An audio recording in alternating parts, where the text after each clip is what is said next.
Nagpahil po kaso batok sa atong mayor. Now, bahala na ang kanabang justice system. Yes, tumagon lang. Tumagon, mopaligid ang mga justice system, no? Maingon ang hostesya nga sakto ang atong mayor, apil ang sagunang panglungsod. Wala problema. Kung maingon pa ang atong korte nga sakto ang sagunang panglungsod, pili ang mayor. Ihikling nato na dayon nagdaadaran maghiusa ta para sa tumuog tinguha nga mahatagan o kalambuan ang atong mga katawhan. Daghan mag-epektado aniyan. Yes. Di ba? Daghan ka-epektado nini. Dayon, the good news ani is posibleng dili na po maminaw siguro sa mayor sa kanang mga advisor. Kanang mga honghong boys. Honghong. Kanang mga sige honghong ba? Kay bawo man ta, kay bawo po na sila kung kinsa na mga tawhana. Kay bawo po ang ato mga katawhan kung kinsa na mga tawhana sige gungong sa mayor, gahatag o gadili maayong advice no, sa ato mayor nga mao na hinuoy kapangita og sayop sa uban. Gawas ana nagapangita og sayop sa uban nga mao na hinuoy kana bang downfall. Nahimo na hinuong downfall sa atong mayor kay kibaw ba yata nga ang mayor nato sa siyudad Siligan dili pagyud kaayo matawag nato nga hiniti. First pamaniniya nga paglingkod isip chief executive sa Dakbayan sa Iligan. Og lahi baya ang trabaho, Brad. Kung mahimo kang isa ka politiko, ikumparar nimo ang imong naandan nga trabaho sa unang panahon. One word ani yan, na-overwhelm lang siya no sa trabaho. Abi niya siguro sa atong reading mo man akong personal conviction, mo man akong personal nga reading. Siguro na-overwhelm lang siya sa kanabang trabaho. Nga doon na di ay inani nga mga balaod, nga pag-aangay pagasundon, doon na di inani balaod na kung panalitan mag-appoint ka sa imong city legal officer, gikinahanglan imo pa man ding ipa-confirm sa sangguniang panglungsod na proseso. Dili day makumpleto ang appointment process o proseso sa imong appointment, labi na sa mga department head kung dili iagi sa sangguniang panglungsod. Na concurrence, gitawag na concurrence. Dili dahil pwede nga dili nimo iagi ang tanan nimo nga mga proyekto diha sa sangguniang panglungsod for approval. Dili dahil pwede mahimo nga imo din lakturon kung ma-hire ka o mga job order employees nga dili ka mohimo og usa ka proyekto nga dunay approval sa sangguniang panglungsod. So inana yan ang matawag nato nga ingon ta nga dili unta malaktod, dili malaktod. Pero usahay siguro mo lagi dili nato mabli ang mayor. Kay naa may under sa iya manggod na apoy uban din nga ang ilang interpretation sa balaod ingon ani. Dili nato ma-blame kay kana laging mga advisor nga diha mismo niya. Kana bang moingon nga mayor kanang kinahanglan. Dili na kinahanglan, gikinahanglan imong buhaton, gikinahanglan mao na ang imong maghimo kag mga executive order, maghimo kag memorandum to the effect, gipang-cite to mga provision. Dili di inana kasayon. Na overwhelm lang ni siya yan. Atong Osbon, wala ta mobaso sa atong mayor tungod lang sa iyang pagkabagito. If I may use pero he is learning that. He is learning, no? Nagtuo ko nga karon ga-cut on na siya. Ga-cut on at ga-adjust. Yeah, ga-adjust na siya kay in fact karon maayo naman ang makita nato nga naanay report no ang sangguniang panglungsod ug ang opisina sa mayor, although dili gyud mismo ang mayor kana yung iyahag yung personal nga appearance nga magpakita siya, maghisgot siya, magduol siya sa sanggunian o kita ba iyang ipatawag sa iyang opisina, wa pa man gyud na nahitabo, pero at least na lang naanay gatulay mga department head, magmadto sila sa mayor, magistorya sila sa mayor, pagkahuman moadto na pud sa sanggunian, magpaybaw na pud sila nga mao ni kang gusto na mayor, mo pud ni ang iyahang hunahuna. Ang mga department head yan no, sa kadugay panahon at least kibaw na sila. Yes. Nangaraan na ang mga politiko come and go. Kita come and go yan. Come and go. Human come and go lang tadiya. Ang kining mga department head, kining mga regular department head, no? Yes. If I may use the word regular, kay doon po yung mga department head yan na coterminous. Kining mga regular department head, mo ni nakabaw gyud sa in and outs. Yes. Kibaw sila mayor dili baya. Ang uban gikan pa na sa panahon ni Mayor Kabili. Kang Mayor Kabili pa, kang Mayor Quijano pa, Mayor Yanez pa. Then of course, kang Mayor Lawrence Cruz. Yes. O kabalo na sila sa dynamics, Brad, nga kung ano sa kuno ang panglungsod og ang mayor, wala gani siya maayong pagtinagnanay. Apektado gyud sila. Of course, apektado mga department head nini. So, mismo ang mga department head, ang kini mga regular department head, no, ingon ko regular, dili itong mga irregular. Itong mga department head gyud nga sa unang panahon nagasuhito na silang trabaho, mao ni sila mismo dunay inisyatiba ba nga ilang ignon ang mayor, dili man siguro sila form o kana bang mga advisor gyud. Gawa man gyud sila lang sila. Dili man ni sila mga apolitical man ni sila, of course, mabutar man ni sila, pero wa man ni sila magkuyog-kuyog sa kampanya, di man ni sila mga sip-sip sa atong mayor. Pero nakita nila nga kung dili sila mohimo og intervention, kung wa sila paghimoon nga intervention, nining matawag nato kasamok tali sa sangguniang panglungsod ug sa mayor, magpabilin nga inani ang atong syudad. Yes. So sila mismo ato na lang hinganlan yan, silang Rick Labano, atong city accountant, silang Carla Banyo, City General Services. uban pa, no? Uban pa. Silang Luela. Luela may dito yun. Silang Marino Malon. Mimog mga inisyatiba, ilang tambagan ang mayor nga mayor. Kanang dili baya ni maayo o dili baya ni insakto, dili baya ni legal ang imong gihimo kay base sa balaod, kasi maminaw pud ang mayor. Apan kung adunay mga advisor diha, mga illegal advisor nga motambag nga pasagdahin ang sangguniang panglungsod kay basta ang imong gahom mayor absolute absolute ang imong gahom, diha na mayabag ang kalibutan. Diha na mayabag. Pero I believe this is ingon pa ni mo ni siya og banag-banag sa kabuntagon, Brad, no? Banag-banag sa may pagsubang sa adlaw. Aron maayo ang dagan sa dakbayan sa Iligan. Kay ngano? Daghan na kaayog mga nindot nga mga opportunities nga maabot sa atong dakbayan, no? Mga investors manhi dinhi sa atong dakbayan. Kanina nagtan-aw ko sa usa ka social network. Murag Mandawi po man siguro, murag mo invest po din sa atong syudad, no? Daghan kayong mga investors. Walay lain na kapaingnan ang mga investors, no? Gawa sa Manila, ang Manila is saturated na kayo yan. Capital. Anhin na sa Cebu, Visayas nga area.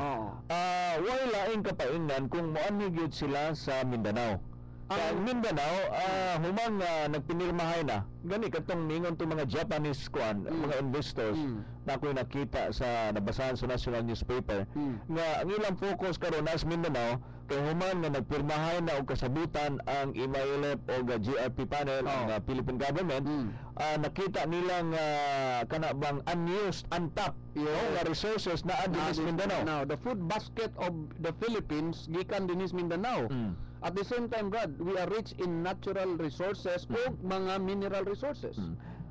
So, nangita sila og location. Of course, sa mga location nga matawag nila nga untapped gihapon. Ang matawag na to highly urbanized city kay mo man itong category, highly urbanized city.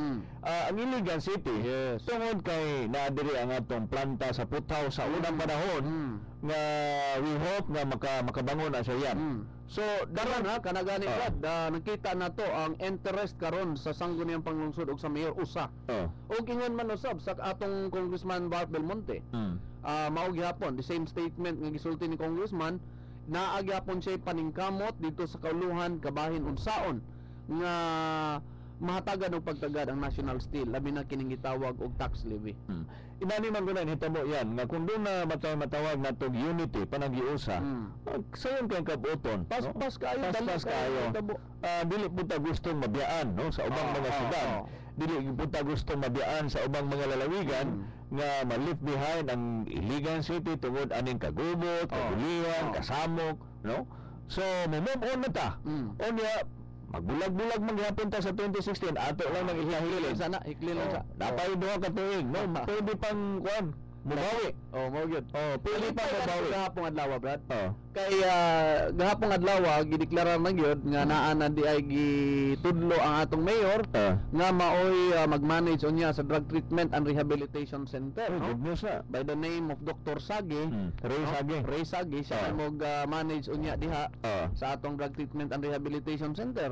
Para nako nalipay ko nga naa nay movement kining mao nga proyekto kay ngatong panglantaw ni ana mo function na no, mag-operate na dili na dugay Brad, no, makita niya nato siguro during inauguration gyud nga duna nagyoy kita nato ang sinugdanan sa paghimo niya ng mao nga operation sa mao nga usa ka drug treatment and rehabilitation center. So Ngayon, yes. nadagang ginabuhat ang mayor, pero usahay lang, di lang takibaw kay wala mismo ay kasayuran ang sangguniang panglungsod kung unsa ilang gid trabaho.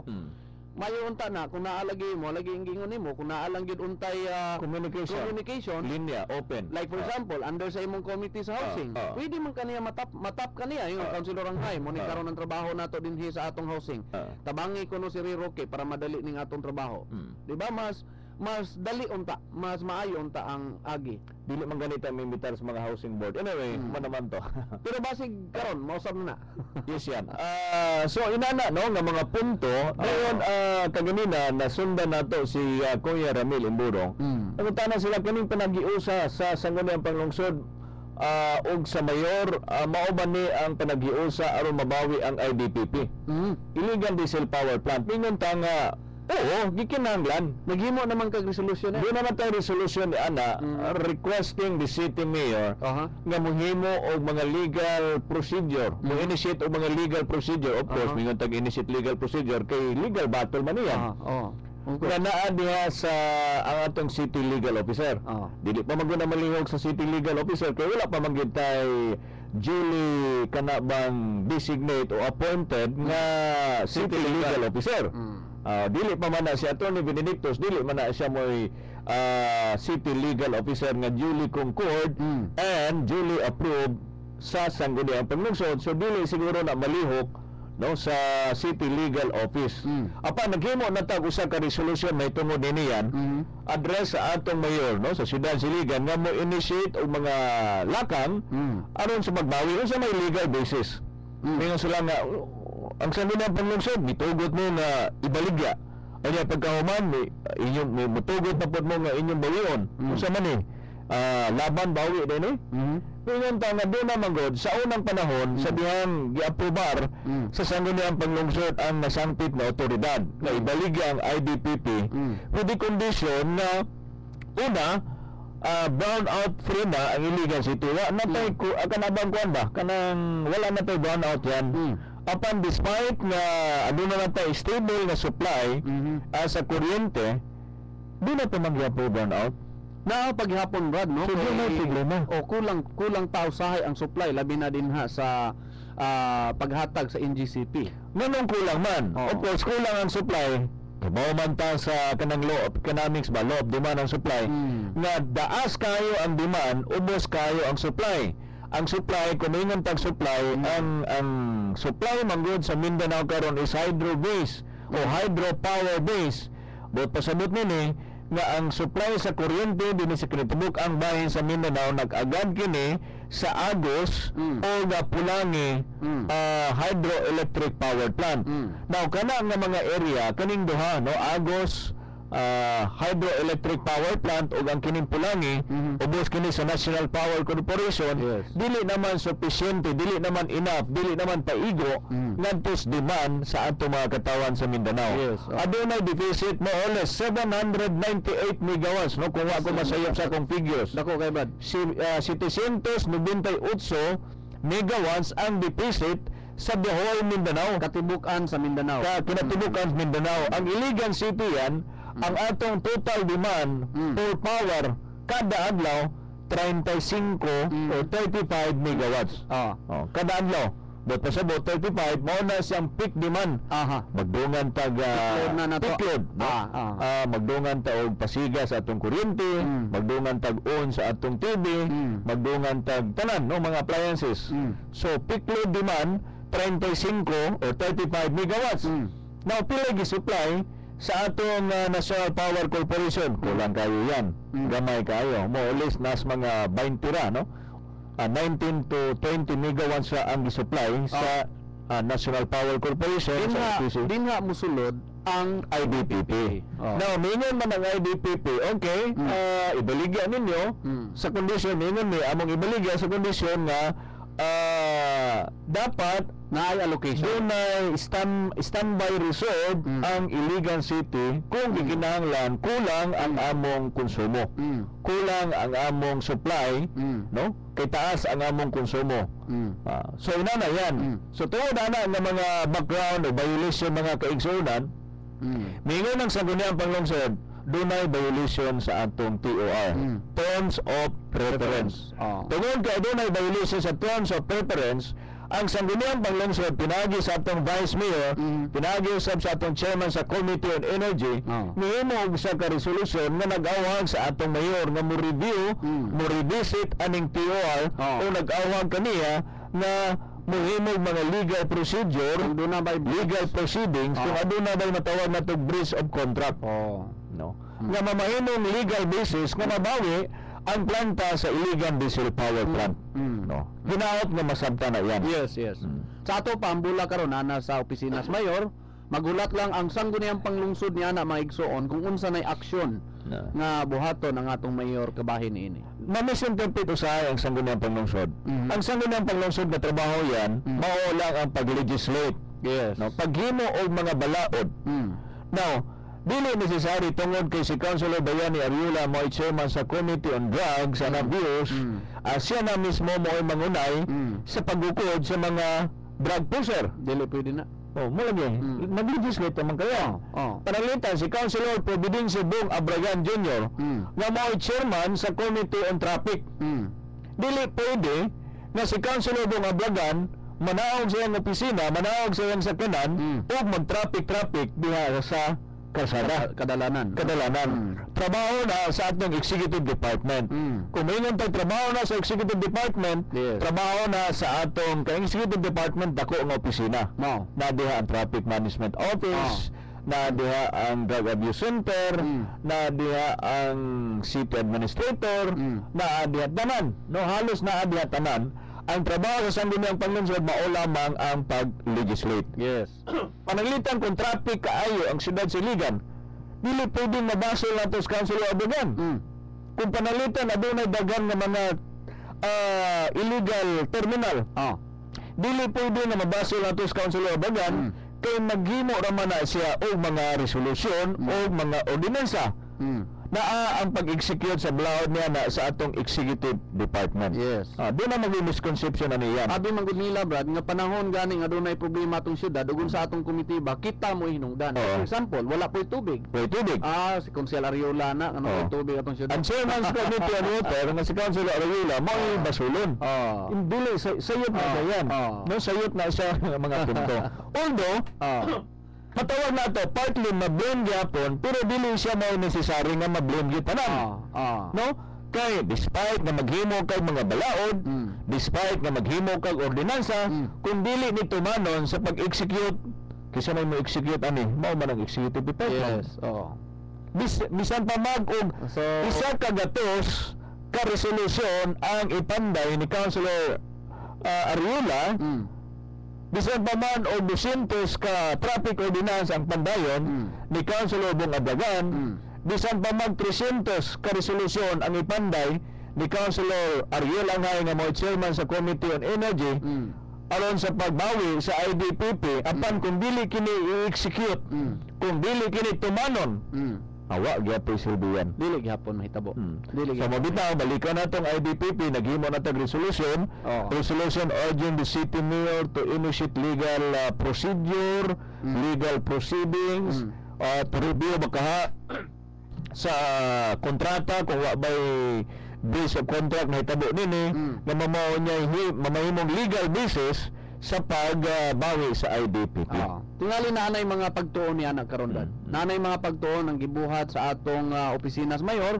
Unsaon kini nabay pamaagi niini nga pwede pa mabawi ang IDPP. Of course. So inana na siya yan, no? Inana dayon kani kang matawag na tong panagyusa, no? May mo sila nga doon na to usa ka supporters Mayor. Bantay Mayor. Ayun siya. Nakigiusa na ka, nakig-unite na ka. Kinismitos. Nakig-unite na ka. Sa sangguniang panglungsod, bantay ka kay manigbas na ba na ang sangguniang panglungsod. Ingana yung mga statement? Ingana yung mga statement yan. Mura bang ambot sa klase ni nga. Muna dili makahatag og kaayuhan. No, imbis kay kung maminos Mayor ani na ambot lang unsay imbis kay ang tumong og tuyo nato, no? Bahala na lang. Usa ra man lang gusto dahil mag-away na lang gid kanunay. Unya kung naa manggaling sila yung Magpinaurasan na lang gudangton santod. dili pwede. Dili pwede. Kaya kung naa manggaling sila yung hunahuna nga dautan sa sangguniang panglungsod, ilan ang pamatud-an? Lagi. Ilan ang pamatud-an, pinaagi sa mga proper forum, mga korte. Naghimo na tag resolusyon, ninyo sila nga. Ang sangguniang panglungsod, mga kurakot kayo. Ang sangguniang panglungsod, daghan na kayo nga mga property. Naghimo tag resolution, resolution urging the ombudsman og ang Presidential Anti-Graft Commission for a lifestyle check. No? Tanawon ang property. Tanawon. Aron mapamatud-an, aron mawala na ning mga gabos katahap. Kaya ang problema manggod nini ang kanabang impression. Ang problema manggod nini ang kanabang perception sa ato mga katawan nga sa gudang panglungsod, ang ato mga old, tawag tag old maski bata pa tayan. Ang kani mga karaan nga mga konsyales, lakip na si Konsyalangay, si Ariela, kani si Vice Mayor Maso, doga naman po ni. Kani si Busiko, kani si Abragan, kani Busiko, gigabalik-balik na ning tawana. Mga kurakot ning mga tawana, ina na bitaw. No.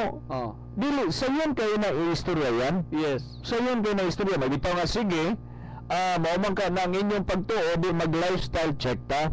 Kung sa may langkod na sa lifestyle check yan. Ang una sa nga tanan, ang imong mga properties, no? Na may gitawag na og SAL-NRAD, no? Kasi ang SAL-N mo na ang statement of assets and liabilities and net worth.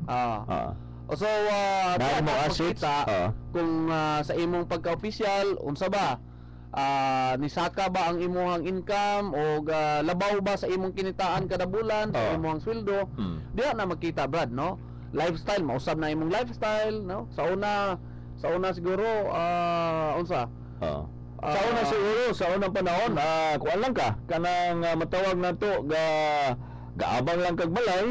Then pagkakaroon upat na ka mansion imuha. Dapat kay condominium dito sa Manila. Ina Secret millionaire na. Secret millionaire na ka. Ni atong kuanon. Atong para kwintas klaras, na tayo lifestyle check. Unya, dili lamang ang sangguniang panglungsod. In fairness, lakit na usab ang mayor. Yes, tanan. Bisag asa actually, Brad, no? Then, hasta ang mga ordinary nga mga trabahante. Tungod bitaw sa nahitabo aning sa kauluhan. Kuntahon man na yan. Pila ang income sa sweldo sa usa ka konsyal. Kani, nalitan 45 mil. Nalitan lang, no? 50 mil, butang ka lang. 50,000 kada bulan. Bahin sa iyong salary, mo ni siya, doon na siya rata, representation and traveling allowance. Now, out of that income, legitimate income, kaya ba niyang makapalit og mansyon? Kaya ba? Kaya ba niyang makapalit og kondominium? Kaya ba niyang makapang-chicks og daghan? Dili, example ni. Kaya ba niyang ang iyang anak magapa-eskwela siya dito sa US? Para kwintas kleras, tanaon. Kani 50 mil, more ning property niya dapat mao'y mapalit. Now, we presume nga tungod kay daghan kay sa mga properties, we presume nga ill-gotten wealth to ang iyang nakuha. Pero tanawon sa siguro basin pa naa siya laing source. Of course, gawas sa iyang sweldo sa pagkakonsyal, iyang basic salary, iyang laing source of income. Paman, doon na pa siya laing negosyo. No? Nakadaog ba siya sustik? Nakadaog ba siya gluto? Nakataya ba siya surtres? Kapila ra ning surtres karon. Ayon na. Sige lang. Iliga mo lang ang sugal. Bisag doon na pa sila ang negosyo. Negosyo ba karon siya sari-sari? Kana. Doon na ba sila ang income? Ay ang income siguro pagka scout executive sa Boy Scout. Siguro si pastor na gamay honorarium. Basin og kuan. O si PB siya na siya negosyong gamay. Ay, dako gyud. Dako. Si Rudy Marso, Vice Mayor na siya labaw nang dako. Basta mo antas lang tinuga. Na gyud. Basta na pay uling. Basta na pay uling. Dahil mo basta di lang maotdan og tubig ang tinuga. Wala do lagi kwarta. Nay kwarta. Pero kwarta nga dili kinurakot. Of course. Ano ba? Of course. So tanaw na tanan nga aspeto yan. Ingani mangguna, Brad, no? Wala na ba siya negosyo, pila ka buok ang iyang legitimate income. Tanaw tanan. Muna ang gusto ta iablihan na to ang atong kinabuhi. Do na tayo lifestyle check. Actually mo na karon kinabuhat Brad. kuan ni maundang ni mga brothers katahap yan. Oo, mao. Kay mag-last term na ta. Oo. May nang mahumantas katong danan nga limpyo ta ba? Wala Kana man ta. bang ignuntang nga kanang Lisod kay mo ingat yan. katahap sa mga tao once nga doon na nahibuhaton nga kining usa ka investigation may usla di man din na tinuod di ay. Mo lagi. Kasi yan kayong ignon kani si Councilor Argula, mao na ning tawana, grabe kayo ni sa una, hangtod karon mas bisamot na ni karon. Grabe no. Sa yan kayo istoryahon, mo bitang gusto ta nga dunay lifestyle check para maundang na intaon ni. Dito. Pero maundang na ni intaon. Unya, pirahan dayon ta sa kuan dayon, social network dayon. Asa si kuan no, si Councilor Ariula mao ko ni Pastor Kibuloy sa Iligan City. Grabe no. Ambot kinsa man na siya yan. Pastilan. Di na lang na Brad. Amo ingon na lang ko sa ila God bless. Mora na. Mao lagi. Pero ang ngayong tubagon, kay kung dili po nimo tubagon, lakbitan gamay, lisod man pug kaayo kung di nimo lakbitan. Para nako Brad, para nako ang kanagong mga ingana god no. Kung naman yung pagka-politiko yan, perception na yan. Mo lagi. Perception ni Sahay man kanang tawhana, nindot kaya na siya. Kanang tawhana, bati kayo nagbatasan ay. Perception na sa ato mga katawan, although dili ka inana. Pero ang perception sa katawan, sus, butar gyud ko nimo sir. Kay grabe gyud ka fighter. Butar ko nimo sir kay grabe kay ka mo debate di sa radyo. Butar gyud ko nimo sir kay daghan kay kag resolusyon. Butar gyud ko nimo sir kay daghan kay kag gihatag kanako nga kwarta. Kwarta ba sinabang? Red Cross, mga dugo, ano ta? Di ba yan malikayan? Maging mga ayaw kuan solicitations. So ina na yan, aron maundang na ni siya tanan, doon na gyud matawag nga live. Grabe nimo Brad no. Kanang mga komentaryo nila labi na ang mayor ignon nga bagbantay ka mayor para nako Brad. Ang mayor na iyang kaugalingong desisyon una na kaugalingong desisyon nga dili siya pwede mabutan siguro ni ining mga tao nga wala man pud ni sila gibuhat. No, unsa man pud tama ra man sila diha sa pagsigig yaw-yaw. Mo lagi hindi lang og komentaryo. Mo lagi yan. Kung kani man gud kanunay madunggan sa mayor, kanabang mga negatibong aspeto. Namingon nga ayog dool anak mayor sa ganyang panlungsod kay mao na sila, kana gyud sila, mao na sila. Dili na nimo kinahanglan ang ilang tabang kay absolute ang imong power, absolute ang imong kamanduan, mosunod lagi na sila nimo kung kani imong buhaton. Nimutan na mas mo niya, unsa may atong buhaton? Pirmahi lang ni Mayor ang memorandum, di ba luhod na silang tahanan? Dili man na pwede. Wala man separate power. Wala naman ta karon sa diktatorya. Dili na ta diktador karon. Di na sa unang panahon ni Marcos ngayon nga ug mga blawa, i-firing squad na mo. Firing squad dito. No, kita daghan kay nga rebelde sa time ni Marcos. Kay tungod na usa na ko yan, ako mo rebuilding sa Tas Bukid. Usa na ko, ako ang ideolohiya. Ideolohiya. Ang imong ideolohiya. Marcha-marcha ko sa kadalanan sa una, napriso pa ko yan. Pastilan. Nahimo kong political detainee. Di yun ko maingan, ikauaw gina ko ni. Di na ako ni ikauaw nga nahimo kong political detainee ni atong panahon ni Presidente Marcos. Dili ito mga 1970s, mga 1980s. Kaya bato na sa height na sa kuhan, height na dayon sa ang tawag na mo ni ana yan is second quarter storm.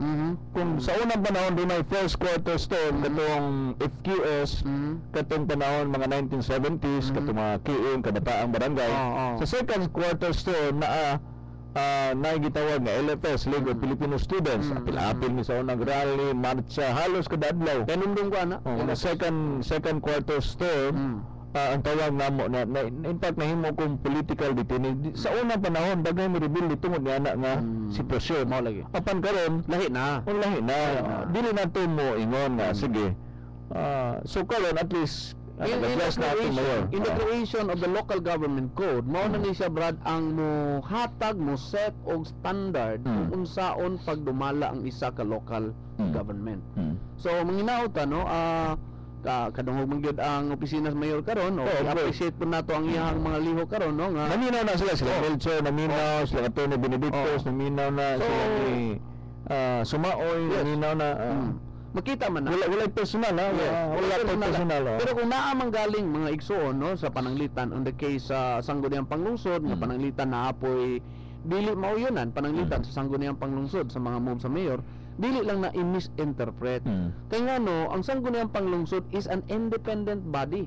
Independent body. But pasabot niya na, nga dili buot ipasabot nga ang unsay gusto sa mayor, immediately, ura-urada tumanon. No? So naa siya kaugalingon niyang panguna-una. May proseso. O ang sangguniang panglungsod.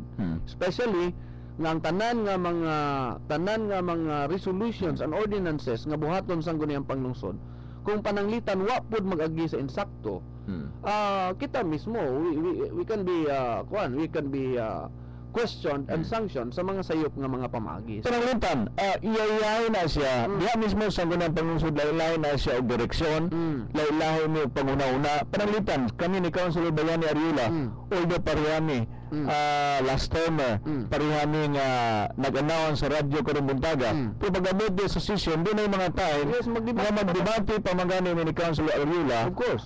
Debate, dili, tungod kay gusto tang mag-away. Pag-debate, ko, para gusto nato nga tanawon kung unsay insakto, tanawon kung unsay maayo.